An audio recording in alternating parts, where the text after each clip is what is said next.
fui, durante muito tempo, eu era a garota do cinema, né? Apesar de que, como eu contei, meu sonho era ter uma MTV, não era nem trabalhar na MTV, imagina eu trabalhar na MTV, era uma coisa que estava totalmente fora da minha...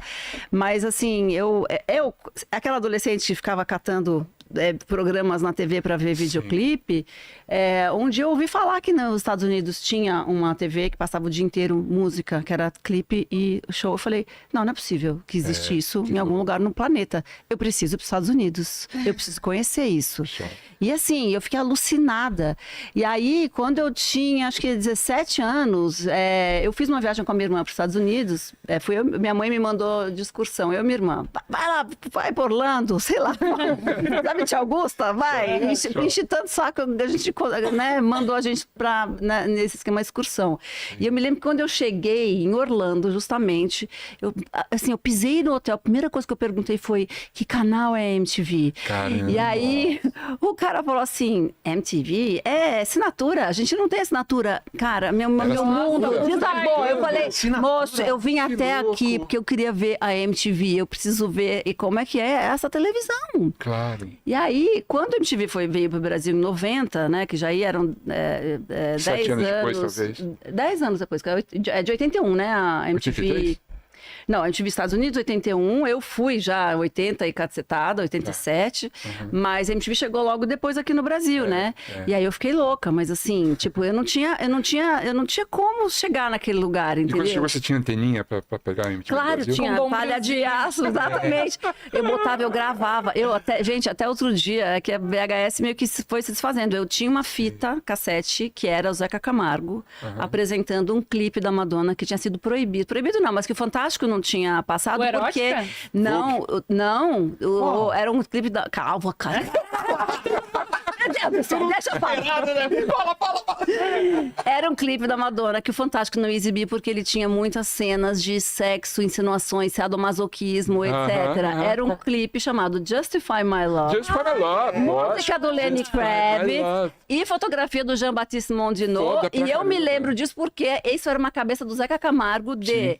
Tiara, com cabelinho lógico. Chanel apresentando, e eu, de tanto ver essa fita, eu decorei a cabeça do Zeca. Cabeça, pra quem não sabe, é quando o VJ apresenta um clipe. Então, fala, tal banda, vem de tal lugar, essa música assim, assado, isso é a cabeça que a gente chama. Né, que a gente dá. E aí, eu decorei essa cabeça do Zeca. Pode crer. E aí, anos depois... Como é que foi? Posso contar como é que foi parar na MTV? Claro. Aí foi o seguinte, eu tava trabalhando em cinema já, né? Eu já tinha trabalhado como assistente de direção, como várias coisas. Quantos anos, mano? Eu tinha 20... Não, a fita do Zeca, eu tinha 20. Nossa. Eu tinha 20. Foi, quando a MTV foi total. 21, quando... Total. Sei lá, por aí. E aí... Só que aí passaram-se uns anos, o cinema brasileiro acabou, era Plano Collor, Findebrá Filme, Escambau, eu era tipo uma jovem, eu tinha um diploma na mão e um aluguel para pagar na outra, entendeu? Sim. Não tinha, tipo, eu tinha que trabalhar. Sim. E aí eu tinha trabalhado com a Cris Couto num filme do Carlon Rauschenbach, ela de atriz e eu de assistente de direção, e eu por acaso, por isso que eu falo, foi por acaso mesmo, né?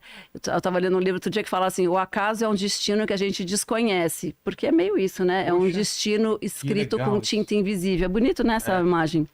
E talvez tenha sido meio isso, porque, cara, fiquei 18 anos na MTV. Então, assim, você fala, poxa, um acaso me levou a ficar 18 anos num lugar, né? Mas aí foi essa festa que eu encontrei a Cris e falei, cara, eu tô precisando muito trabalhar. Eu tô, assim, tô sem grana. Realmente eu tava precisando pagar aluguel e tal. Já tinha saído da casa da minha mãe, já tinha que, sabe, pagar minhas contas e tal. E eu tava fodida, assim, tinha roubado, sabe assim? Tipo, eu tava fodida. E aí, eu meio que desesperada. Aí ela falou, cara, tem um negócio lá, não sei se você vai querer, pra ser assistente de produção do Cine MTV. Eu falei, cara, me dá esse job aí. Aí ela me deu o telefone, anota aí, você tem que ligar, fala aí, ó, liga pro Zeca Camargo. Eu falei, Zeca Camargo? O meu ídolo? Como que eu vou ligar pro Zeca Camargo, caralho? Eu não tenho, sabe assim, tipo... Na emissora que eu sempre quis assistir. Não, assim, juro, eu tremia, mas eu tremia na hora de ligar, eu tremia na hora que eu entrei naquele prédio, que marcou a entrevista. Eu fui assim, tipo, muito tremendo, assim, com muito medo de dar qualquer coisa fora, sabe? Porque era uma coisa que eu nunca tinha sonhado com aquilo, mas no fundo eu queria muito, né? Sei lá, era muitas coisas juntas, assim.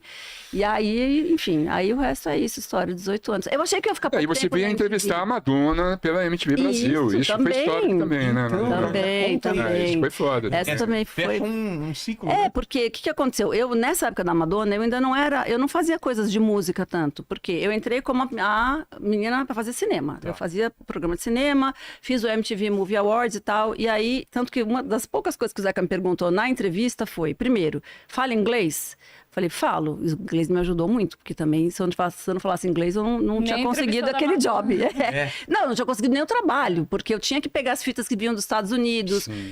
Sem legendas. Ver, Sim. traduzir eventualmente. Na verdade, quem traduzia nessa época, vocês não vão acreditar. Quem? Zico Góes. Zico Góes. O Zico era tradutor. Quando eu entrei na MTV, o Zico fazia tradução. E em seguida ele passou, mas ele ficou pouco tempo como tradutor, aí ele passou para redação, depois ele foi nosso grande chefe e tal. Mas enfim, então eu tinha essa coisa que você tinha que pegar as matérias e decupar e às vezes até traduzir, legendar e tudo mais. E aí ele me perguntou isso e perguntou se eu conhecia alguma coisa, tipo Festival de Sundance, sabe o que é? Eu falei, sei, Festival de Sundance, eu sei o que é. Então, pronto, meio que foi isso que foi meu cartão de visita, assim, sabe? E por causa do inglês, eu comecei, e do cinema, foi uma época em que nas televisões começaram a pipocar os junkets, que são essas entrevistas que a gente fazia para as distribuidoras, para os grandes lançamentos. Isso não tinha no Brasil antes.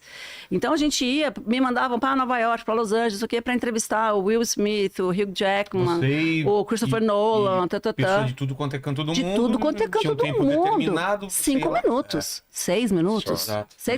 Quando era muito, eram 6 minutos. Sim. E aí eu fui conseguindo essa experiência. Quando caiu a entrevista da Madonna para a MTV Brasil, porque era assim, a MTV não, essas entrevistas de grandes, elas têm uma vaga para, por exemplo, a América do Sul ou o Brasil. Então, o Brasil tinha uma vaga nesta entrevista, que era do lançamento do... Para todo mundo. Para todo mundo do Brasil. Para todo mundo do Brasil. Essa vaga foi oferecida para a Globo. A Globo recusou a vaga, abriu mão da vaga, tipo, um dia antes da entrevista. Porque essas entrevistas, não é assim, é tudo planejado com meses de antecedência. Claro. Né? Só que assim, eu tive um dia para me preparar, porque foi justamente isso. Foi uma desistência da TV Globo, que caiu, falaram, então peraí, se a Globo não quer, quem é que vai? MTV. Aí me liga a Cris Lobo, Marina, você tem amanhã de entrevistar a Madonna? Aí eu falei, porra, tenho, claro, vamos, é isso, tipo, morrendo de medo, mas vamos. Só que é o seguinte, é amanhã. Eu falei, você tá brincando? Você tem que viajar amanhã. A entrevista era 2 dias depois. Eu falei, meu, você tá de brincadeira, cara. Eu precisava, assim, no mínimo, repassar a história... Assim, né, o que eu queria fazer? Eu queria pegar todas as fitas que tinham na fitoteca, assistir todas as entrevistas que ela tinha dado, pegar todo o dossiê dela, porque na época era pré-internet, né, gente? Então, assim, só pra vocês terem uma noção... Não é um Google, né? Aliás, isso seria um bom presente. Pasta suspensa. Seria um bom presente pra cá. As pastas dos artistas eram arquivos que ficavam todos num departamento musical e era assim, por banda, por letra, se a banda não era muito, sei lá, relevante, tinha, na letra J tinham várias bandas menores. Mas a Madonna tinha uma pasta dela, a Madonna tinha 3 pastas dela, né? Então era assim, era tipo assim, um dossiê desse tamanho. E eu ficava puta às vezes, porque alguém tirava a pasta do lugar e não devolvia, e aí, sabe, você tinha que escrever a cabeça, aí você tinha que sair na redação, porque quem pegou a pasta da Madonna, caralho? Onde é que foi parar esse negócio? Aí você, porra, tava com você. Ô, Vilela, tem que devolver a pasta no mesmo lugar que sabe, assim, então tinha essas coisas. Mas aí foi isso, eu tive muito pouco tempo e fui para os Estados Unidos enfim, para fazer essa entrevista aqui. E essa não eram 5 minutos, essa tinha essa diferença. Essa eram 15 minutos. Que é uma... Que dentro do mundo, das entrevistas... Dá mais medo. É tipo... gente, não é nem um longa-metragem, é uma série. É uma série em 20 capítulos, entende? Como foi? E aí foi foda. Ela ficava num... Primeiro que assim... O lugar. Era um hotel... E aí ficam vários jornalistas, assim, vários divididos em vários cantos, assim, né? Vários antessalas. Você é muito bem tratado, com muitas comidas. Que, tipo aqui. Que sei. Tem todo um backstage. Todo um negócio, sabe assim? E aí... E vem uma pessoa e fala, você vai entrar tal hora. Não, você sabe mais ou menos, você já sabe seu horário. Aí dessa grande sala com croissants e chás e com geleias, você vai para uma sala menor, onde ficam só 5, e aí que vai entrando um por um. A menina que foi na minha frente era da Argentina. Tá. Essa menina me sai da sala da Madonna chorando. Aos prantos. E aí, eu só tô vendo a menina chegando, chorando, e a mulher falando, Marina, você vai. Eu assim, sabe quando eu vejo assim, eu não tive nem tempo de entender. Sabe assim, tipo câmera lenta, eu olhando, o que será que aconteceu? Eu não consegui, porque eu queria pelo menos entender o que tinha acontecido para eu nunca fazer a mesma gafe. Ela tinha feito Era no Evita já? mínimo. A Madonna, eu acho que ela não tinha feito Evita, porque foi 1900, isso foi 2000. Evita que ano? Acho que já tinha feito. Já tinha feito. Já tinha Mulene feito vê pra Evita. gente. Ela Vê- já vê tinha, Evita não, pra ela já gente. tinha Já feito, tinha sabe por quê? Coisa Porque feia, hein? não Ah, foi, entendi. não foi. Não? Depois eu descobri depois. Ela pediu pra Madonna falar o seguinte: Oi, eu sou a Madonna e você está assistindo tal TV da Argentina. E a Madonna meio que mandou ela passear. Foi grossa. Bom, enfim. Aí, mas estava escrito no papel, eu falava assim, mas era que eu não sei. Porque quando você foi entrevistar, você tinha uma lista de coisas que você Não pode. não pode pedir, não dar presente, não pode pedir autógrafo, não pode pedir foto, não pode pedir Não pegue as ID. jujubas da Madonna. Mas estava escrito, você não peça para ela falar, eu sou a Madonna e você está e ela assistindo fez a isso. MTV Brasil, que a gente também pedia direto pros Claro, caras, pra todo lógico, mundo a gente lógico, eu pedia. lembro de vários Mas eu áudios, já assim. estava escrito no papel, eu falei, eu não vou ser besta de Claro, levar, né? lógico. E a Pra menina quê, tinha né? pedido. Pra quê, gente? É praxe das TVs. Mas Sim, enfim, mas a você menina tem lá um pediu, dom. depois eu descobri, porque foi um caso. foda, A menina que saiu chorando na entrevista da Madonna, foi tipo, ficou todo mundo, tipo, o que aconteceu? E aí a menina, depois de se acalmar, e ela contou e tinha sido isso. Mas enfim, a Madonna ela estava ótima, porque ela estava nessa época, ela tinha acabado de ter o Rocco. E quando eu entrei na sala, depois da menina ter saído chorando, eu fiquei lá esperando, a Madonna não estava. Eu falei, bom. Aí veio a Liz Rosenberg, que era assessora de imprensa na época, falou assim: Olha, a Madonna tá dando de mamar. Você pode esperar um pouquinho? Toda gentil, né? E eu assim, você tá perguntando pra mim, né? Não, claro, né? Tipo, toda gentil, tá? Eu falei, não, claro, imagina. E aí foi ótimo, que a Madonna veio calmíssima. Ocitocinada. Ocitocinada, né? Todo aquele elo entre mãe e bebê, assim, exalando de amor e tal. Então a entrevista foi ótima, ela estava calma, legal, hein? Que foda. ela foi tranquila. Consegui perguntar coisas do Brasil, que era uma coisa que eu sempre buscava perguntar para todo mundo, tipo, música brasileira, o que você conhece? Ela conversou um pouquinho, deu até umas risadas e tal, porque a Madonna é muito seca, ela é muito lacônica, ela não é assim de ficar, né, ao contrário de mim, que você me pergunta isso e eu respondo, eu vou lá atrás, Ela não. responde exatamente o que você Porque eu perguntei, pronto, entendeu? Ela não vai ficar dando papo. E então, nesse sentido, é uma entrevista um pouco difícil. No entanto, muito eficiente, porque daí deu para fazer um monte de perguntas, tocar em vários assuntos, falar de música, falar de comportamento. Eu perguntei para ela por que ela fazia questão de casar, por que ela tinha batizado a filha, sendo que ela tinha tido toda aquela coisa com a igreja. Enfim, toquei em assuntos. Eu falei, não, ela tá me dando trela, eu vou deixar, entendeu? Sim. E perguntei essa coisa dela, você causa muito choque nas pessoas, você sempre está levantando polêmicas e tal, você faz isso de propósito, não sei o quê, como é que é, mas como estratégia e tal. Ela só respondeu assim, eu não preciso fazer muito para as pessoas ficarem chocadas com o que eu faço.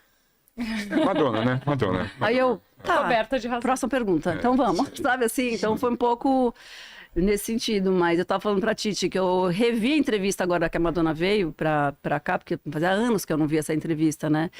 Aí dá mó medo, né? Porque você fala, será que eu falei besteira? Porque uma das coisas que às vezes acontece quando a gente vê esses programas que a gente fez há muito tempo, eu falo, a gente não tinha consciência que a gente tem hoje de muitas coisas. Tá Então, pintando um monte de coisa antiga aí que você fala, nossa. a gente pode ter falado alguma besteira, sei Tenho lá. certeza que sim. Não, que bom que o Podsex não ia pro YouTube, porque cada coisa que a gente falava, né? nossa, canceladíssima. É difícil, às vezes, você avaliar. Essa noção que aquilo é de um Historicamente. tempo, né? Claro, isso. Não tem, não. Guardado. Não, mas deveria, né? Com o tempo as pessoas vão se acostumar que aquilo é daquele tempo e não tem como. Toda vez que alguém aparece um corte de alguma coisa antiga da MTV, eu falo assim, meu Tem Deus a do MTV céu. que deu certo, vocês seguem esse perfil da MTV que deu certo. Sim. Claro, lógico. É muito bom. É e muito aí bom. vira e mexe, eu falo, meu Deus, será que Mas eu no falei My besteira? MTV não tem essas questões todas. No meu My MTV, assim, algumas coisas foram colocadas à minha revelia. Entre elas, a vez em que eu havia consumido LSD e bateu, porque atrasou a gravação, eu tomei. Assim, vai dar tempo de tomar, bateu, já vou estar na balada. Atrasou a gravação. E daí bateu quando eu estava para entrar. Quando eu entrei, eu estava... Rockblocks, Rockblocks. E eu lembro que em uma das cabeças eu entro e falo, eu tô perdido, e saio. Maravilhoso, cara.